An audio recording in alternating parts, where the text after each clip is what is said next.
నేను కొన్ని విషయాలు చెప్పదలుచుకున్నా. మేము పవర్లో ఉన్నా పవర్ లేకపోయినా 24 గంటల్లో 22 గంటలు తాడిపత్రి నుంచి ఆలోచిస్తారు. నన్ను ఈ తాడిపత్రి ప్రజలు ఎంత గౌరవించినారంటే, ఆంధ్రప్రదేశ్లో ఎలక్షన్ టైంలో నన్ను నమ్మి గెలిపించినారు. నేను ఈ ఊరికి ద్రోహం చేస్తే మా కుటుంబం నామరూపాలు లేకుండా ఉంటుంది. కొన్ని విషయాల్లో నేను చెప్తున్నా, ఎస్ పార్టీలు ఉంటాయి, పార్టీల్లో కూడా మేము ఎవరున్నా ఏ పార్టీ ఉన్నా ఎంతవరకు చేయాలా మనం కూడా ఇండివిజువల్గా చేయకూడదు. అది పద్ధతి కాదు. 5 ఏళ్ళు ఉంటాం పోతాం, రేపేమో ఇప్పుడే అంటారు కదా, మేము వచ్చినాక అంటున్నారు కదా, ఏమో రావచ్చు. మనం ఇష్టపడకుండా మనల్ని ఇష్టపడకుండా వస్తారు. కానీ ఎస్ నేను మంచినే, నాకు రక్తము చీముంది. నన్ను కష్టపడిన వాళ్ళు చాలామంది ఉన్నారు, అయినా నేను కేర్ చేయను. సహజం, ఏమైనా మాట్లాడచ్చు, యూట్యూబ్లో ఏమైనా పోవచ్చు. కొందరు ప్రత్యేకంగా వాళ్ళ జరుగుతుందని చాలా చేసినారు. కానీ అయినా కానీ నేను మంచిది కాదని ఉన్నా. చెప్పండి, నాగిరెడ్డిది ఇప్పుడు కావాలంటే ఇప్పుడు ఇట్లే పోయి ప్రొక్లేట్ పెట్టచ్చు. సార్ కమిషనర్ గారు, లీగల్ నోటీస్ ఇచ్చినావా లేదా? నేను నాగిరెడ్డి దగ్గర పోతా. ఇప్పుడు బ్లూ ప్రింట్ ఏముంది? ఎస్ వైలేషన్ ఉంది. ఆయన పోయి ఆయనే కొట్టుకున్నాడు. పెద్ద ఆయన ఇంజనీరింగ్ కాలేజ్ ఆయన. మేము కొట్టామా? ఎందుకు కొట్టినాం? ఇంకా కొట్టాలా? మేము నోటీస్ ఇచ్చినాం. ప్రతిదీ అంతే. ఎందుకు మేము అల్లే టార్గెట్ చేస్తామంటే నేను నిజం చెప్తా. ఎస్,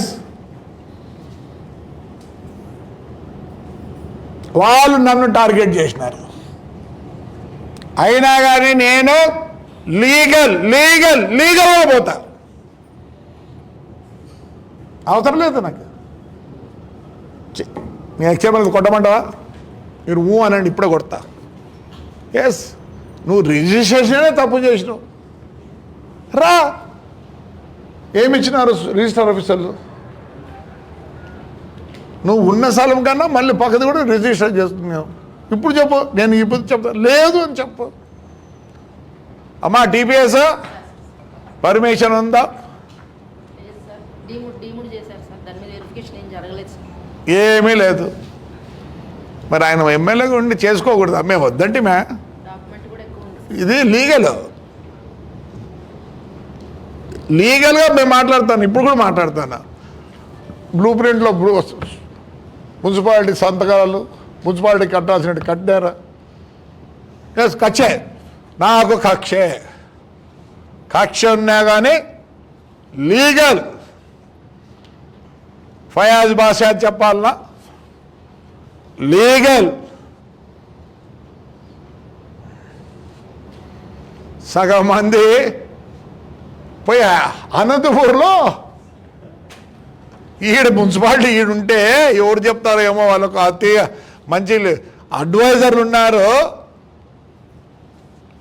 ఏమమ్మా, కార్పొరేషన్లో ఒకవేళ రిజిస్ట్రేషన్లో ఉంది, లేదా గుత్తిలో చేసుకోవచ్చు, లేదా తేడాన్ని చేసుకోవచ్చు, అట్లా అనుకున్నారు. ఎస్, నన్ను కష్టపెట్టినారు. మీకు తెలిసి రావాలి. ఎప్పుడు పర్సనల్గా పోవద్దండి.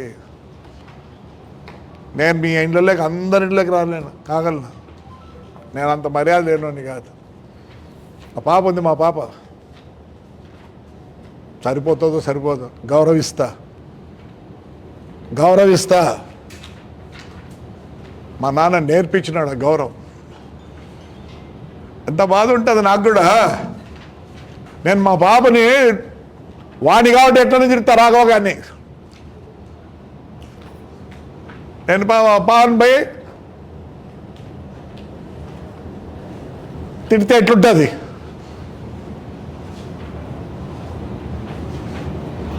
ఎందుకు చెప్తున్నానంటే నేను లీగల్గానే పోతా.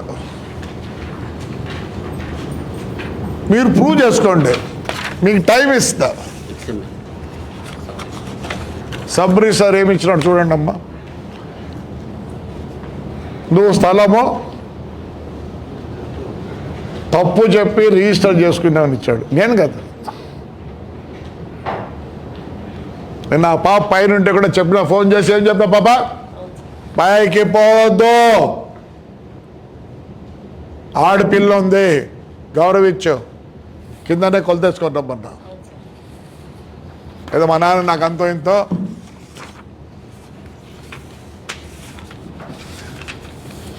క్వశ్చనే ఉండదు. మేము లీగల్గా 5 ఏళ్ళు కాదు 10 ఏళ్ళు కొట్లాడతా, లీగల్గానే తెచ్చి కొడతా. కలెక్టర్ రాసిన లెటరేదా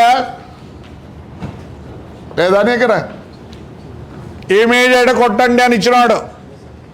ఎందుకంటే మీరు కౌన్సిలర్లు కాబట్టి నేను తెలియపరచాలి, మీకు కాబట్టి తెలియపరుస్తాను. కొట్టను, దయచేసి మన్నించండి, నన్ను మన్నించండి. నా ఆస్తులు అన్ని పైన ఏం బాధపడలే. నా ఇంట్లోకి వచ్చా, నా కిచెన్లోకి వచ్చినట్టు అది నాకు బాధ. ఏం చేస్తాడు? మాకు హిస్టరీ ఉంది. కలెక్టర్ ఇచ్చినది కొట్టు అన్నాడు. ఎందుకు? రిజిస్టర్ ఆఫీస్ వాళ్ళు ఏం చేసినారు? తప్పు, రిజిస్ట్రేషన్ తప్పు, ఈయన ఇంతుంటే ఇంత వేరే వాళ్ళది కూడా ఆక్రమించుకున్నాడు అని తప్పు అని మీకు తెలియపరచాలా? కౌన్సిలర్ గారు తెలియపరచానా? మిమ్మల్ని కూడా ఏమన్నా బాధ పెట్టింటే మన్నించండి. నేను 600 బస్సులు పోసిన బాధపడలే, కొడుకుని జైలు వేస్తే బాధపడలే. రిజిస్ట్రేషన్ కాపీ తప్పు, ఇళ్ళలోకి రావద్దండి. ఒక ఆడపిల్లను నేను వస్తే మీ ఇంటికి వస్తే గౌరవించాలన్నా రా అన్నాను. సరిపోమో అట్లా రావాలా? నేను మా పాప ఇంటికి పోతే గౌరవించదా? లేచి నిలబడి రా అన్న అంటుంది. నువ్వైనా అంటావు. అదే నేను వేరే విధంగా వస్తే మీరు అనుకుంటారేమో నేనేదో చేస్తా. నేను చాలా లీగల్, నేను బాగా చదువుకున్నా, సెక్షన్లో చెప్తా. కమిషనర్ గారు మీకు కూడా చెప్తాను లేదు, ఇట్ట రాయంట. నాకు ఎవరి మంది ఇదే లేదు, నా బాధలు నాకు ఉన్నాయి. ఆస్తి పోతే బాధపడలే. ఏమాస్తే నా కార్లే 30 కోట్లు చేస్తాయి ఇప్పుడుండే, గొప్పగా చెప్పడంలే. నా బస్సు 1 కోటి 2 కోట్లు వస్తుంది. నేను రూట్లు అమ్ముకుంటే 80 లక్షలు 80 కోట్లు వస్తుంది. డబ్బుకు బాధపడడంలే. మీకు కూడా తెలియాలి బాధ ఎట్లుంటుందో. మీకు తెలియాలి బాధ అంటే నేను మీ దగ్గర రావాలి. ఆ పని చేయను, అన్నీ లీగల్గానే పోతా. ఎవరిని? మా నాన్న ఎంపీ 2 సార్లు, మా నాన్న జిల్లా పరిషత్ చైర్మన్, మా నాన్న ఎమ్మెల్సీ, మా నాన్న ఫ్రీడమ్ ఫైటర్ 5.5 సంవత్సరం జైలుకి పోయినాడు. మా అన్న 8 సార్లు ఎమ్మెల్యే, 1 సారి ఎంపీ. నేను కూడా ఎమ్మెల్యే మున్సిపల్ చైర్మన్ నా కొడుకు కూడా. మా మామ 11 సార్లు ఎమ్మెల్యే, నా భార్య వాళ్ళ నాన్న వాళ్ళ పెద్దనాన్న జిల్లా పరిషత్ చైర్మన్, అది వాళ్ళ చిన్నాయన గారు జిల్లా పరిషత్ చైర్మన్లో, నా భార్య తమ్ముడు ఎమ్మెల్యే 7 సార్లు. నా బంధుత్వం అంతా చాలా ఉంది. అందరు ఇప్పుడు కూడా ఎమ్మెల్యేలు ఎంపీలు ఉన్నారు. మాగంటి సుబ్బరామరెడ్డి ఎవరు కాదు, స్వయాన నాకు అల్లుడు, నాకు పవన్ భార్యను ఆయన కోడలు అక్క చెల్లెళ్ళు గౌరవంగా బతికినాం. ఈరోజు కూడా నన్ను ఇష్టపడతారు ఈ ఊరిలో. మీరు అనుకుంటారేమో అందరూ నామినేషన్ వేస్తారు, మీ మాదిరి చేయను, నన్ను ఎన్నుకుంటారు. ఎందుకంటే నేను పనిచేయకపోయిన దుర్మార్గులు వద్దంటారు, మళ్ళీ వస్తే కొడతాదా? ఇవన్నీ మాటలమ్మా దశ. ఇంకా 4 ఏళ్ళు ఇప్పుడు మా చేతిలో మేము కొట్టాలన్నా అందరినీ ఇడిసిడిసి. ఏం మాటలు తెలుసుకోండి దయచేసి.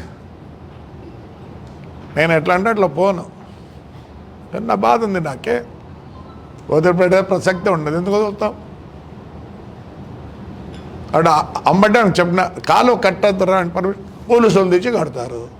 ఆ పొద్దు ఇప్పుడు నేను పీకమంటావా?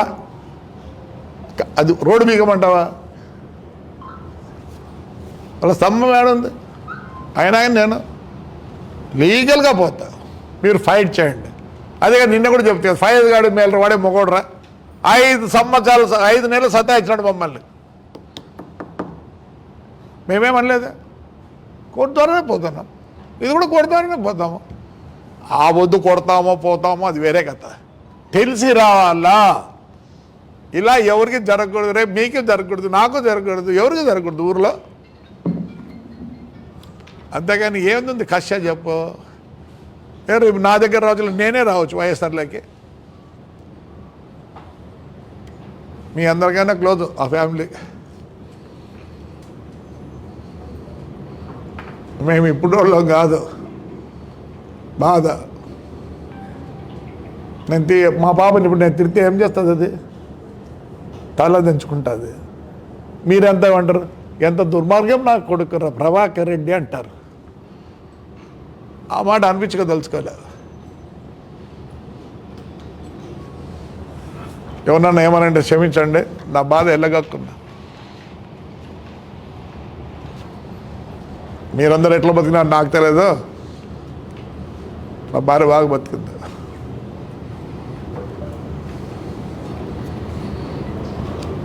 బండబూతులు కూడా తెలియదు.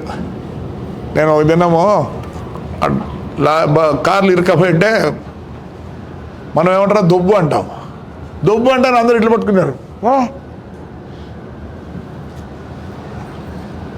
అన్న సున్నితంగా బతికినారు మహిమ కూడా. నేను రఫ్ నా కొడుకునే సున్నితంగా చాలా బతికినా. నేను మా నాన్న ప్రపంచం చూసి నా కొడుకుని. ఈరోజు నా మనవరాలు 11 సంవత్సరాలు ఇప్పటికే అది సంపాదిస్తుంది డబ్బులు, చాక్లెట్లు అమ్ముతా.